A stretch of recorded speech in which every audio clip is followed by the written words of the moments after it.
हसन निसार साहब, अलीमा खान बार बार पार्टी रहनुमाओं को अपीलें कर रही हैं मगर वो नाकाम रह रही हैं। ये जो निज़ाम को एक कामयाबी सिफारती और अस्करी तौर पर गुज़िश्ता एक साल में मिली है, आपके ख्याल में निज़ाम किसी भी शख्स को इस वक्त सियासत से माइनस करने की ज़रूरत भी समझ रहा है या इस तरफ दिखाई भी देता है कि इस कोशिश में?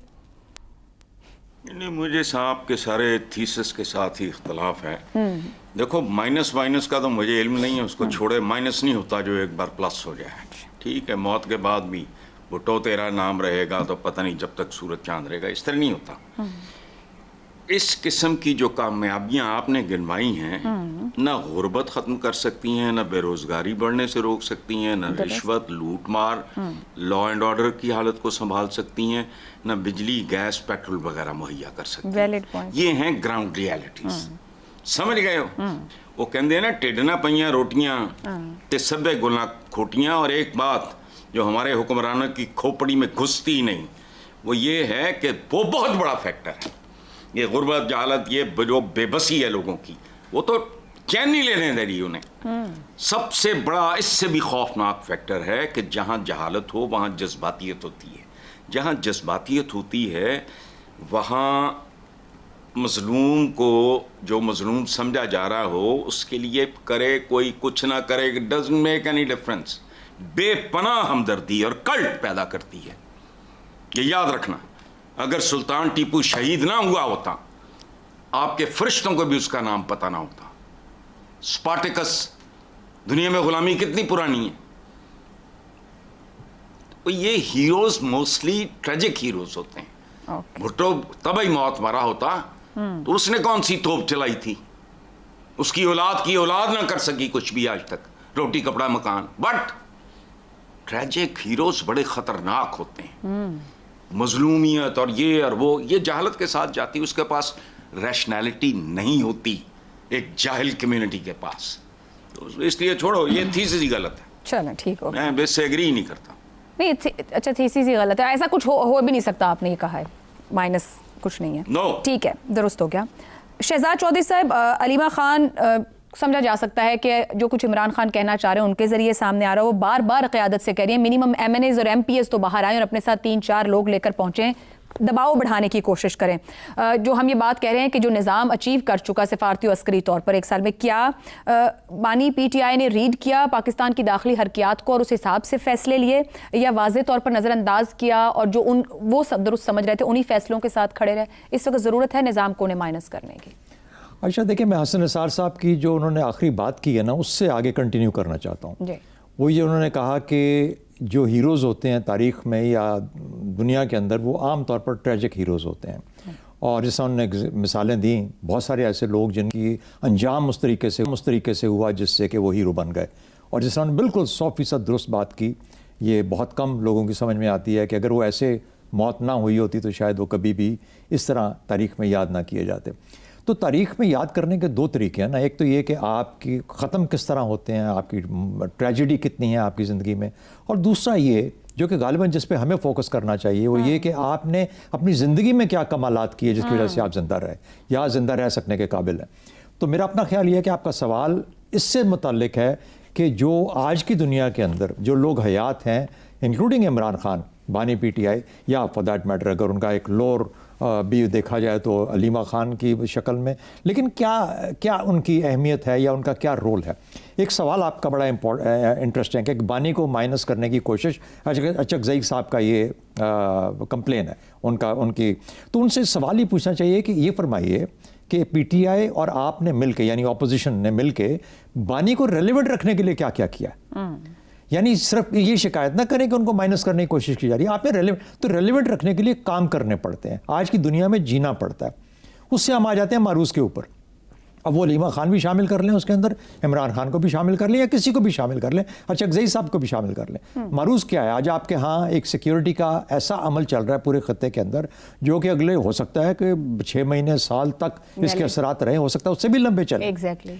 तो आज का जो जो जो जो ज़रूरत है वो ये है कि इस सिक्योरिटी के जो ख़तरा आपके सामने इस वक्त है, और बेइंतहा ख़तरा है, जो कि अगर मामलात खलीज के जो हैं जल्दी सेटल नहीं होते, तो इसके लिए कोई ना कोई लीडरशिप की ज़रूरत होगी।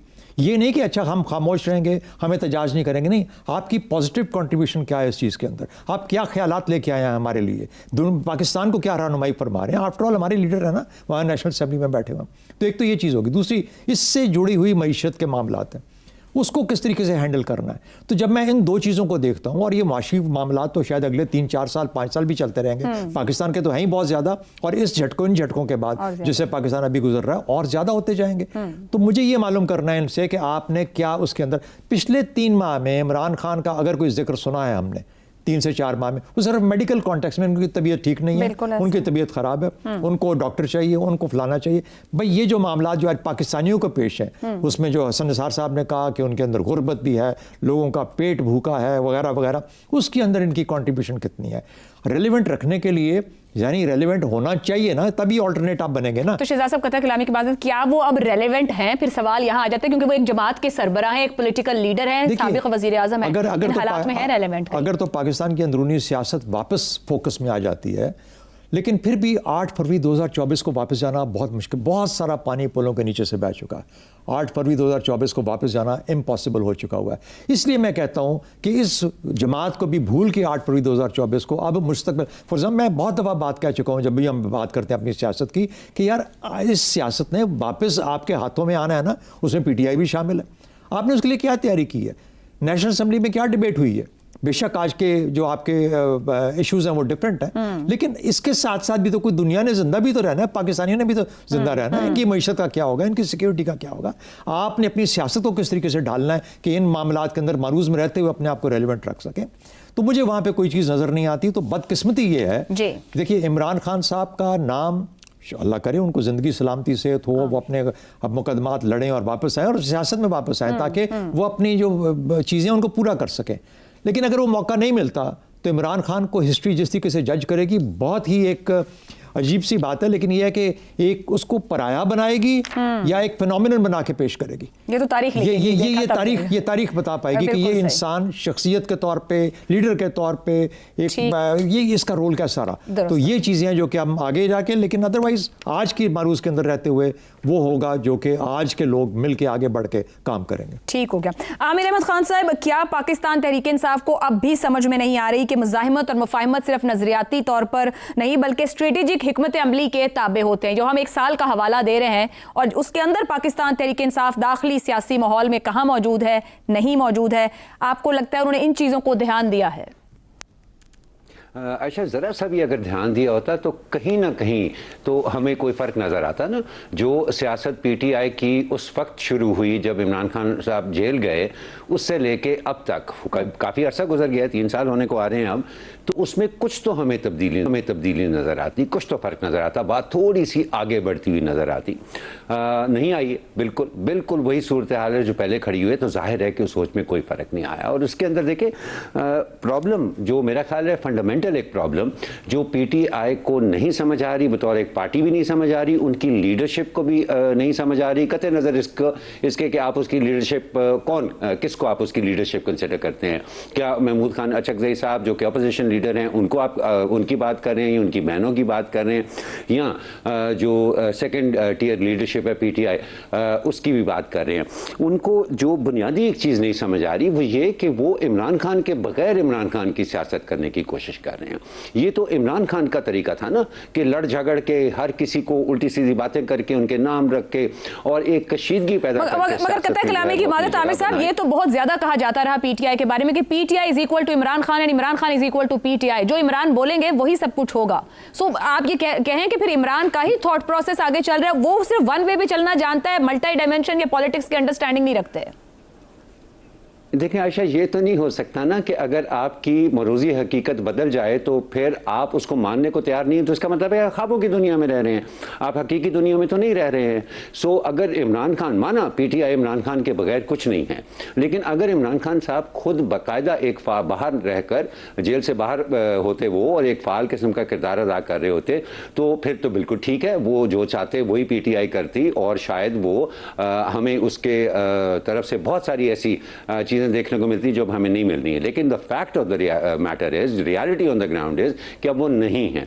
तो अब उनकी पार्टी जो है उसको क्या करना है, उसको अपनी सियासत को कैसे आगे बढ़ाना है, उसका उनके पास कोई जवाब नहीं है सवाल का, उनके पास कोई हल नहीं है।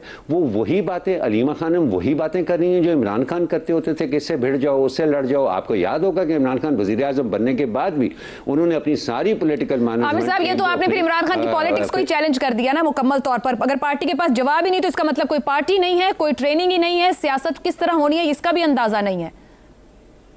देखिए यही तो फ़र्क होता है ना। क्यों कहते हैं इमरान खान की पार्टी को, तहरीक इंसाफ को एक कल्ट क्यों कहा जाता है? वो इसीलिए कहा जाता है ना कि अगर एक शख्स उसके अंदर से अलहदा हो जाए, और ये पाकिस्तान में हमने पहले भी देखा है, हमने कराची में ये चीज़ होते हुए देखी है कि एक शख्स अगर सीन से हट जाए तो पीछे पार्टी के पास ना कोई सियासत रहती है और ना ही कोई हिकमत अमली रहती है। और एग्जैक्टली वही चीज़ है जो इस वक्त हमें यहाँ पर नज़र आ रही है।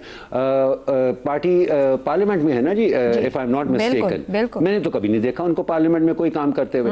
मुझे कभी नहीं उनको नजर आई पीटीआई जो है वो पार्लियामेंट में किसी बहस के अंदर उलझी हो। मुझे आज तक नहीं क्रेडिबली वो कोई ऐसा मसला उठाते हुए किसी पब्लिक फोरम के ऊपर नजर आई जो कि अवाम के दिलों के बहुत करीब हो, जिससे अवाम की मुश्किल में कोई आसानी हो सके, जिससे वो हुकूमत पे किसी भी किस्म का दबाव बना सकती हो।